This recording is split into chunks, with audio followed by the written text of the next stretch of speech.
Hello everyone, मैं वैभव सिंह आप सबका स्वागत करता हूँ मार्गदर्शन शिक्षा केंद्र यूट्यूब चैनल पे। और जैसे कि मैं आपको इंटरनेशनल ऑर्गेनाइजेशंस के बारे में पढ़ा रहा हूँ, मैं ऑलरेडी आपको G7, G20, BRICS, ASEAN, SCO और RCP के बारे में पढ़ा चुका हूँ।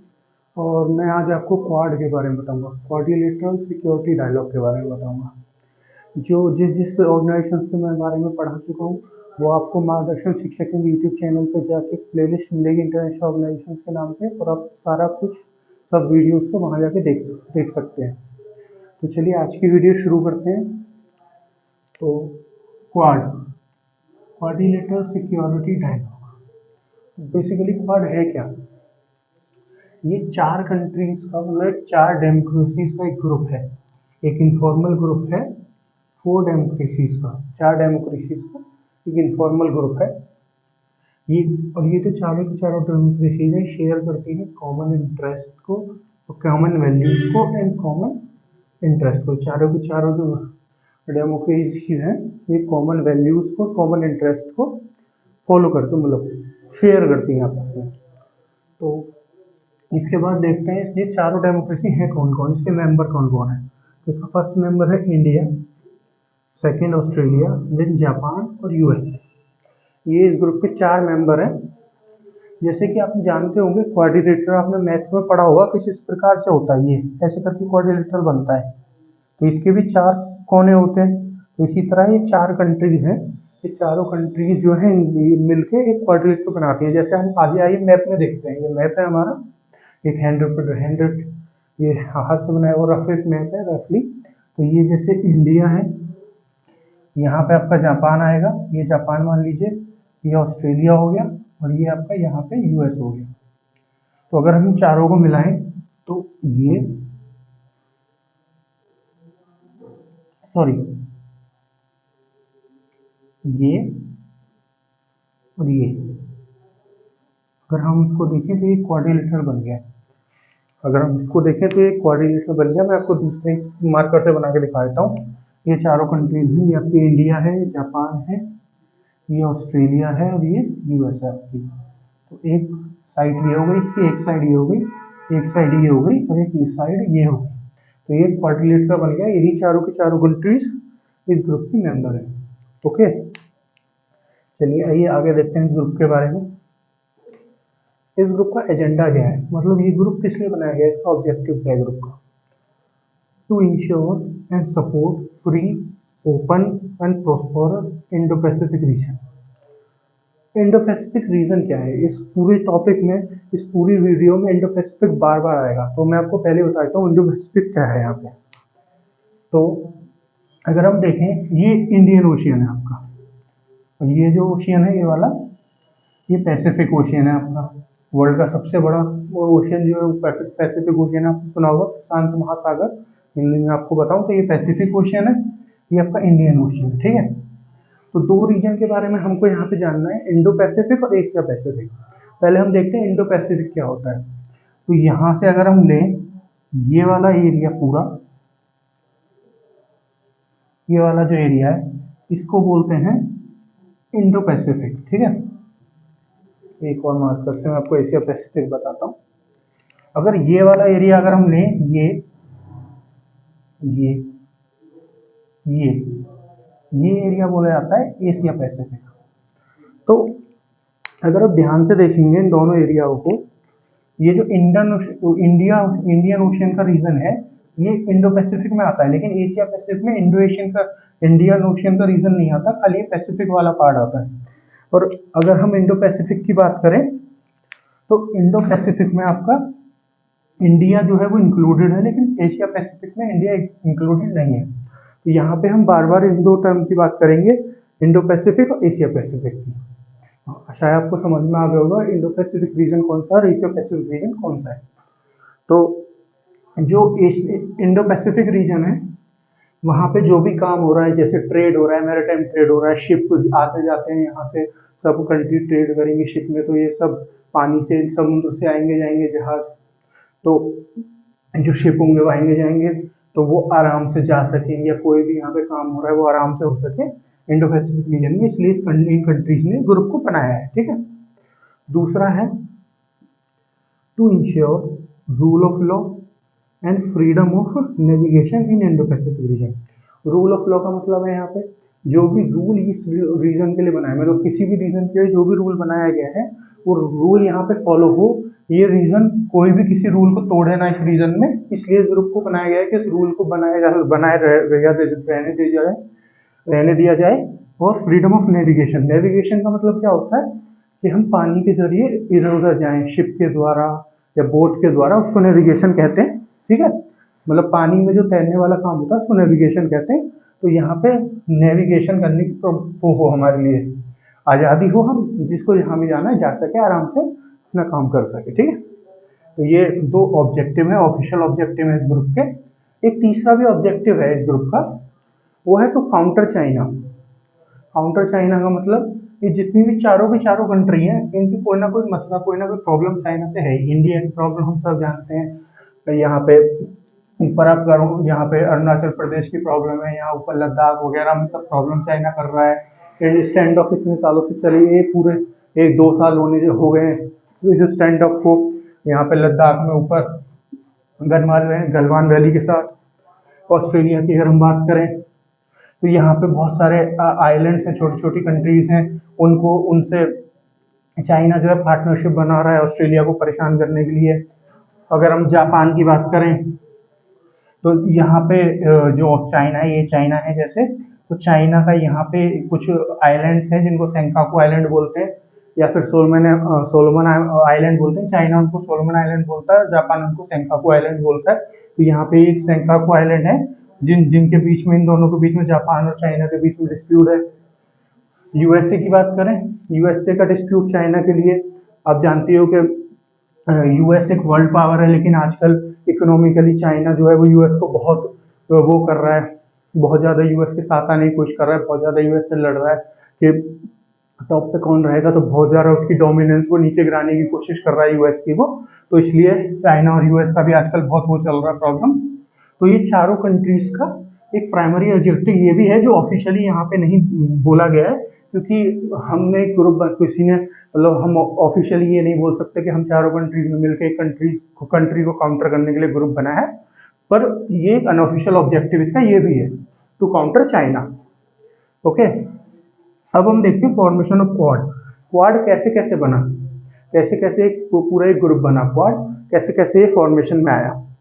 तो 2004 में एक सुनामी आई थी, हम आप सब लोगों ने सुना होगा, इंडिया में भी बहुत भयंकर सुनामी आई थी 2004 में, आप उसके बारे में गूगल पर पढ़ सकते हैं। बहुत भयंकर सुनामी थी 2004 की। उस टाइम पे इन चारों कंट्रीज में मिलके एक साथ आई थी चारों कंट्री।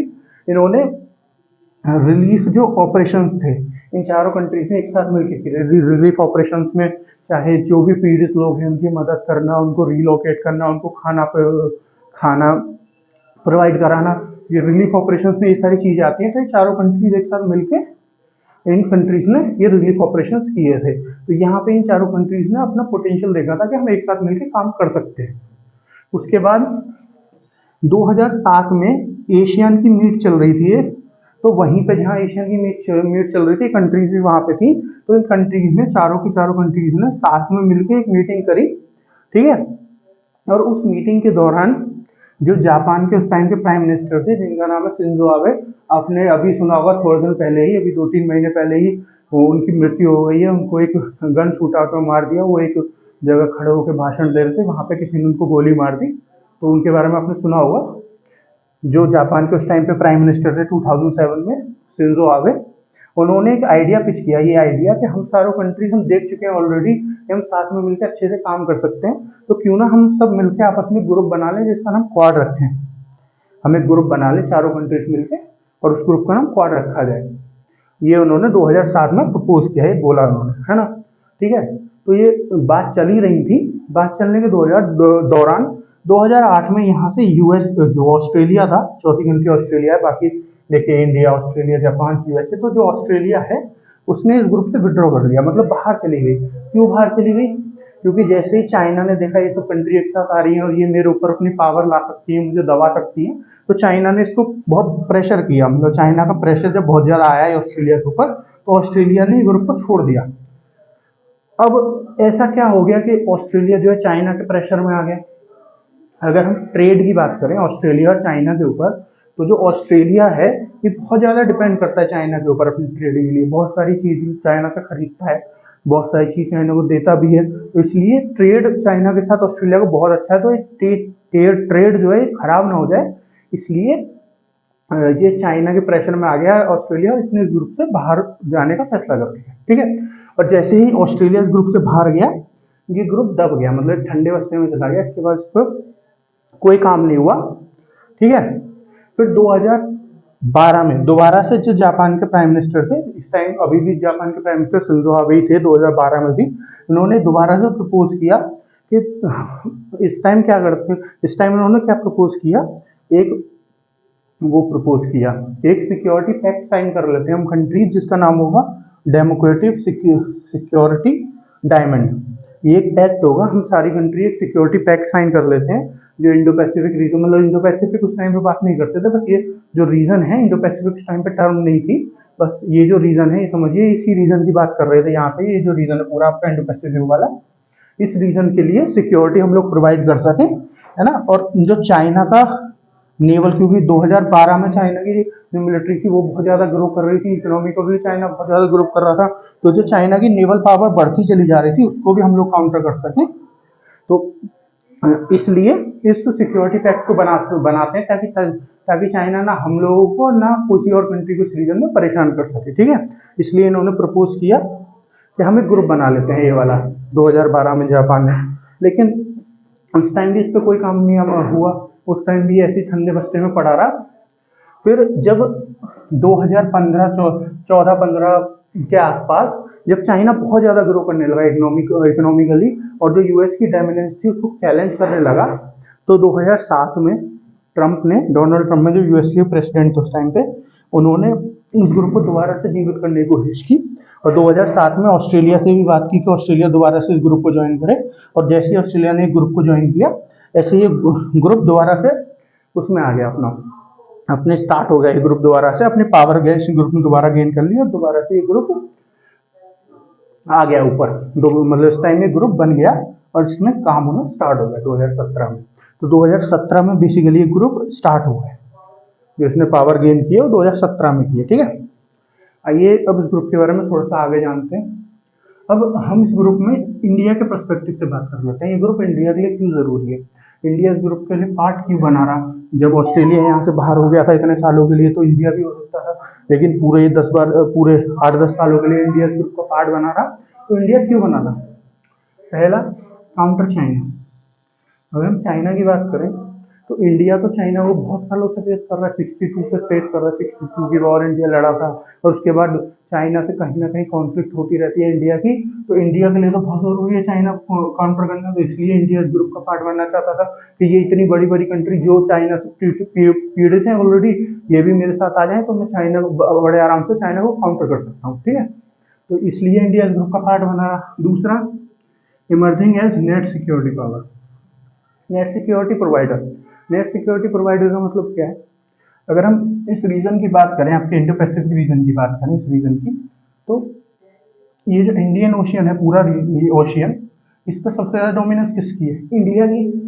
तो यहाँ पे जितनी भी कंट्रीज हैं ये वाली सब इधर इधर, तो इन सबको तो इंडिया चाहे तो सिक्योरिटी प्रोवाइड कर सकता है। इंडिया अपनी जो विल है वो बहुत अच्छी कर सकता है, अपनी सॉफ्ट पावर को बहुत अच्छे से बढ़ा सकता है, ये सब कंट्री इंडिया के साथ आ जाएंगी, है ना।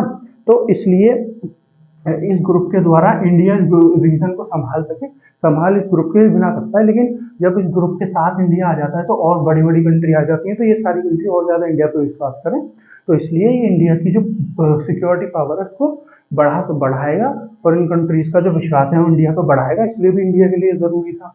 तीसरा, improve relation with the member countries.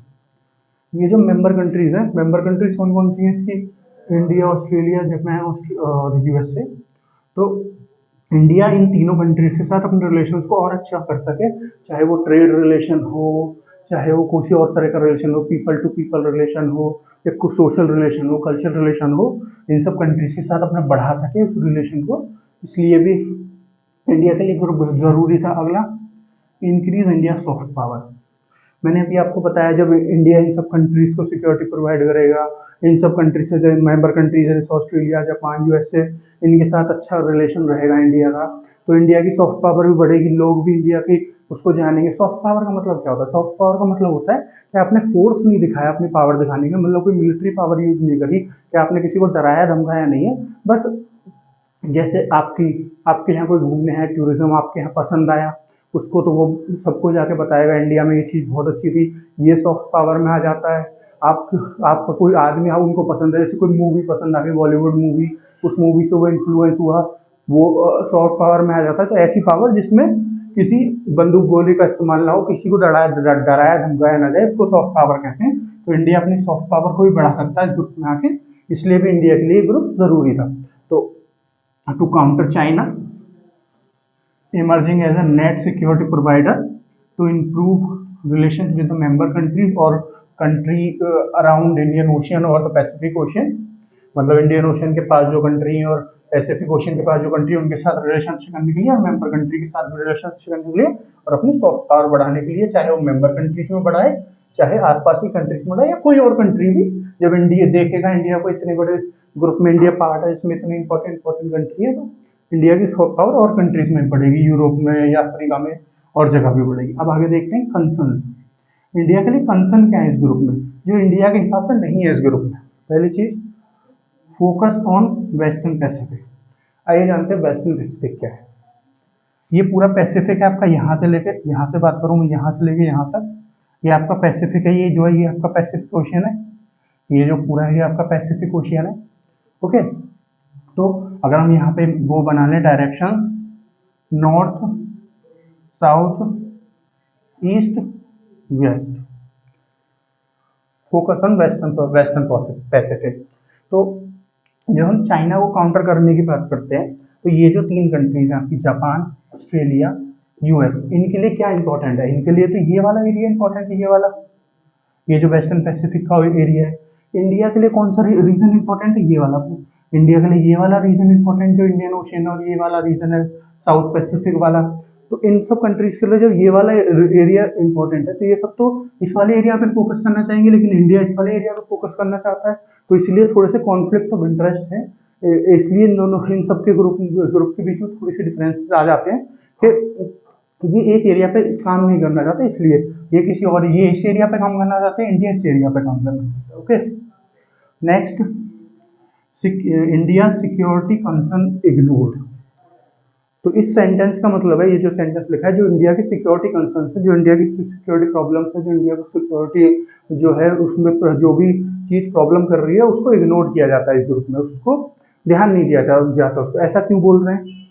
इस पॉइंट, ये पॉइंट ऐसा क्यों बोल रहा है? ये पॉइंट ऐसा इसलिए बोल रहा है क्योंकि अगर हम पूरे पैसिफिक पूरे स्क्वाड ग्रुप में जितना भी हमने अभी तक पढ़ा इसकी बात करें, तो ये ग्रुप कहाँ फोकस करता है? ये खाली पानी में फोकस करता है, जितने भी ओशियन है ये खाली मैरीटाइम एरिया पे फोकस करता है, पानी वाले एरिया को मैरीटाइम एरिया बोलते हैं, इस पे फोकस करता है। लेकिन इंडिया का चाइना से ज्यादा कंसर्न है, अभी यहाँ तो इतना कंसर्न है नहीं इंडियन ओशन में इंडिया का चाइना के साथ, इंडिया का कंसर्न है यहाँ लैंड एरिया में।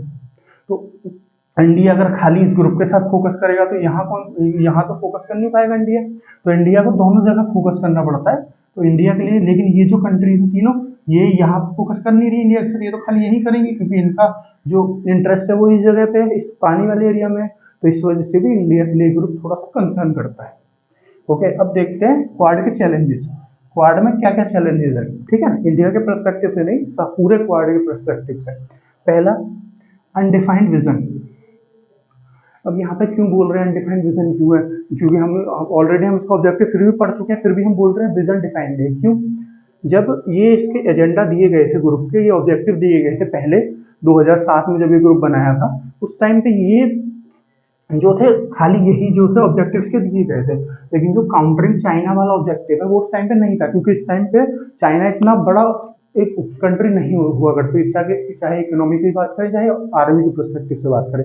लेकिन जब 2017 में ग्रुप दोबारा बना तो चाइना एक बहुत बड़ा इसकी पावर बन गई। तो ये सब कंट्री एक साथ क्यों आई? चाइना की वजह से आई, लेकिन इनके ऑब्जेक्टिव अभी भी यही थे, अभी भी यही है। तो आप आए किसी और काम से और साथ में, लेकिन काम और कुछ और करना चाहते हो, तो यहाँ पे जो डिफरेंस है, आप डिफरेंस देख रहे होगे यहाँ पे। कि काम आप आए आप एक साथ चाइना को काउंटर करने के लिए, लेकिन बात आप कर रहे हो अलग किसी चीज की। तो इस वजह से यहाँ पे बोला गया कि डिफरेंट विजन जो है वो डिफाइंड नहीं है। तो एक डिफाइन होना चाहिए विजन कि हम किस लिए काम करेंगे एक साथ। उसके बाद मेरिटाइम डोमिनेंस। अभी मैंने आपको बताया ये खाली जो ग्रुप है ये खाली पानी वाले एरिया पे काम करता है, लैंड वाले एरिया में काम नहीं कर रहा। अभी तो मैंने खाली इंडिया की बात करी थी, लेकिन और जो कंट्रीज है तो ऑस्ट्रेलिया है, इसमें भी लैंड है, ऑस्ट्रेलिया की भी लैंड में प्रॉब्लम है। यहाँ जो कंट्रीज है सारी आपकी फिलीपींस है यहाँ पे, ये आपकी इंडोनेशिया है, म्यांमार है, थाईलैंड है, आपकी वियतनाम है, इन सब कंट्रीज की भी लैंड के साथ चाइना कुछ ना कुछ प्रॉब्लम कर ही रहा है। लेकिन हम यहाँ पे लैंड की बात ही नहीं कर रहे, खाली मैरीटाइम की बात कर रहे हैं। तो ये भी एक चैलेंज है इसके लिए कि आगे जाके ये लैंड के लिए भी काम करे, वरना ये खाली मैरीटाइम के लिए काम करता रहेगा और चाइना उन कंट्रीज के साथ लैंड में लड़ेगा। ओके, अगला, India also member of BRICS and SCO. अगर हम इस ग्रुप की बात करें क्वाड की, हमने यहाँ पे पढ़ा जो ये कंट्री एक साथ आई है वो काउंटर चाइना को काउंटर करने के लिए आई है। लेकिन इंडिया जो है वो ब्रिक्स का भी पार्ट है, जिसमें रशिया भी पार्ट है और चाइना भी पार्ट है। एससीओ का भी पार्ट है, जो इसमें भी रशिया पार्ट है, इसमें भी चाइना पार्ट है। अब यहाँ पे मैंने रशिया का मेंशन क्यों किया? ये सारी कंट्रीज जो है जैसे चाइना से नफरत करती है ऐसे रशिया से भी नफरत करती है। लेकिन रशिया इंडिया का बहुत अच्छा मित्र मुल्क है, बहुत अच्छा फ्रेंडली नेबर है, बहुत नेबर नहीं फ्रेंडली कंट्री है। तो इंडिया यहाँ पे इन रशिया और चाइना के साथ काम कर रहा है, क्वाड में इन तीनों कंट्रीज के साथ काम कर रहा है। तो यहाँ पे इन तीनों कंट्रीज को प्रॉब्लम होती है क्या, या तो हमारे साथ आ जाओ या उनके साथ चले जाओ, क्योंकि अब ना पूरा हमारा हो पा रहे हो ना उनका हो पा रहे हो। तो ये भी इस ग्रुप का एक चैलेंज है। फिर चौथा, यूएस डोमिनेंस। यूएस डोमिनेंस जैसे कि हम सब जानते हैं, बहुत जब से हम पैदा हुए हैं, उससे पहले से कभी भी हम पढ़ रहे हो, कोई भी चीज पढ़ेंगे उसमें पहले पढ़ते थे यूके की डोमिनेंस, जो यूके है उनकी डोमिनेंस होती थी। लेकिन अब मॉडर्न वर्ल्ड में यूएसए की डोमिनेंस पढ़ते हैं कि यूएसए ने ऐसा कर दिया, यूएसए ऐसे कर रहा है, ये कर रहा है, जब मन कर दिया हमला कर रहा है, जब मन कर दिया उसकी बुराई कर दी, ये कर दिया वो कर दिया यूएस ने, ठीक है, किसी पे सैंक्शन लगा दिए यूएस ने। तो यूएस यहाँ भी अपनी डोमिनेंस दिखाता है कि जो मेरे लिए जरूरी है उस पर सब काम करो, जो तुम्हारे लिए है उसको बाद में देखेंगे, जो प्रॉब्लम मेरी है वो उस पर काम करो। जैसे कि ये वाला पॉइंट हम बात कर रहे थे वेस्टर्न पैसिफिक में, क्योंकि वेस्टर्न पैसिफिक यूएस के लिए जरूरी है, तो यूएस जो कह रहा है तो इस ग्रुप को वेस्टर्न पैसिफिक पे ही फोकस करना है, यहाँ इंडियन ओशियन वाले पे फोकस नहीं करना। तो यूएस यहाँ पे भी अपनी डोमिनेंस दिखाता है, वो भी एक बहुत बड़ी कंसर्न है इस ग्रुप के लिए। आगे देखते हैं वे फॉरवर्ड। इस ग्रुप को आगे और अच्छे से काम करने के लिए, अभी काम कर रहा है लेकिन और अच्छे से काम करने के लिए क्या करना चाहिए? क्लियर विजन, अपना एक विजन इस ग्रुप को क्लियर डिफाइन कर लेना चाहिए कि ये हमारा विजन है, चाहे वो काउंटर चाइना के लिए ही हो या कुछ और काम करने के लिए हो, पर कर लेना चाहिए। उससे क्लियरिटी होती है कि हमको किस उस पर काम करना है, इधर उधर भागने की जरूरत नहीं होती हमको। अगर हमारा विजन क्लियर नहीं है तो कभी हम इधर भागेंगे, कभी हम इधर भागेंगे। तो इसीलिए विजन क्लियर होना बहुत जरूरी है। उसके बाद क्वाड प्लस। क्वाड प्लस क्या है? यहाँ पे क्वाड इस ग्रुप की बात हो रही है, प्लस मतलब इस ग्रुप में और मेंबर्स को ऐड करना, ऐसी लाइक माइंडेड कंट्रीज, जो कंट्रीज सेम आइडियोलॉजी को फॉलो करती हैं, डेमोक्रेसीज हैं। और अगर एक विजन की बात करें काउंटर चाइना की, तो चाइना को भी काउंटर करने में इन कंट्रीज की हेल्प करे, तो उन ऐसी कंट्रीज को इसमें ऐड करना जो इस क्वाड ग्रुप की फॉर्म मतलब जो मेंबर नहीं होंगे फाउंडिंग मेंबर्स, लेकिन बाद में ऐड होंगे, तो उसको क्वाड प्लस कहेंगे और कंट्रीज को इसमें ऐड करना। तीसरा इसका वे फॉरवर्ड क्या हो सकता है? Also include land area in the vision. जो ये विजन डिसाइड करें उसमें इनको खाली मैरीटाइम एरिया पर फोकस नहीं करना चाहिए, लैंड एरिया की बात करनी चाहिए। ये जो एशिया का पूरा एरिया है, Asia, south east Asia, south Asia, south east Asia, ये जो पूरा ऑस्ट्रेलिया, ये जो आपका ईस्टर्न एशिया है, ये पूरे एरिया की लैंड के बारे में भी इन लोगों को बात करनी चाहिए कि लैंड में भी हम हेल्प करेंगे चाइना को काउंटर करने के लिए और कंट्रीज की। तो लैंड एरिया को भी इस पर फोकस मिलाना चाहिए, भी इसके विजन में इंक्लूड करना चाहिए। Increase cooperation with in the group. ये चारों कंट्रीज को आपस में जो अपने डिफरेंसेस है उन सबको हटा के एक विजन के ऊपर फोकस करना चाहिए और उसके ऊपर काम करना चाहिए, तभी ये ग्रुप बहुत अच्छे से प्रॉस्पर कर पाएगा। ठीक है, अब हम जानते हैं इसकी सबमिट्स के बारे में। तो जो इसकी पहली लीडर सबमिट हुई थी 2017 में, तो ये बनाई है ग्रुप।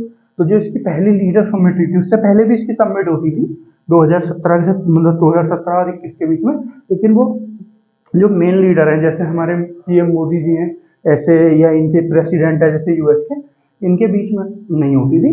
जो जैसे फॉरेन मिनिस्टर्स के बीच में हो गई या किसी और छोटे मिनिस्टर के बीच में हो गई, ऐसे होती थी। लेकिन जो लीडर समिट है पहली 2021 वाली, 2021 वाली, वो आपकी यूएसए में हुई थी। 2022 वाली ये सेकेंड लीडर समिट थी, ये हुई थी जापान में। और 23 वाली जो होगी नेक्स्ट ईयर, ये थर्ड लीडर समिट, ये होगी आपकी इंडिया में। ओके, ये जापान वाली समिट, ये आपकी यूएस वाली समिट, ये दोनों समिट जो है आपकी कोरोना की वजह से कोरोना की वजह से वर्चुअल समिट हुई थी। तो ये समिट जो है वो इन पर्सन समिट होगी, मतलब यहाँ पे लीडर विजिट करेंगे समिट के लिए। ओके, तो इसलिए समिट, ये हमारे लिए ग्रुप इसलिए भी पढ़ने के लिए इम्पोर्टेंट है, क्वाड ग्रुप जो है, क्योंकि इंडिया में इसकी नेक्स्ट मीटिंग होगी। ओके, तो आशा है आपको समझ में आ गया होगा क्वाड के बारे में सारा कुछ। एक बार आप पूरा बोर्ड देख लीजिए, जो भी बोर्ड पे लिखा है।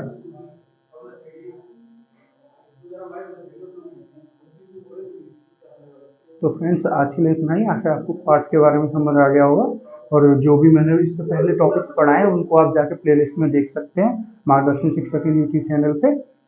और हमारे चैनल को सब्सक्राइब करिए, शेयर करिए हमारी वीडियोस को अपने फ्रेंड्स को, और जो आपको समझ में ना है उसके बारे में कमेंट करिए, हमसे पूछिए, हम आपको बताएंगे। किसी नए टॉपिक पर आपको वीडियो चाहिए तो उसके बारे में हमें बताइए, और हमारी वीडियोस को ज़्यादा से ज़्यादा शेयर करिए, लाइक करिए, और मार्गदर्शन शिक्षा के यूट्यूब चैनल को सब्सक्राइब करिए। तो फिर आज के लिए इतना ही, धन्यवाद।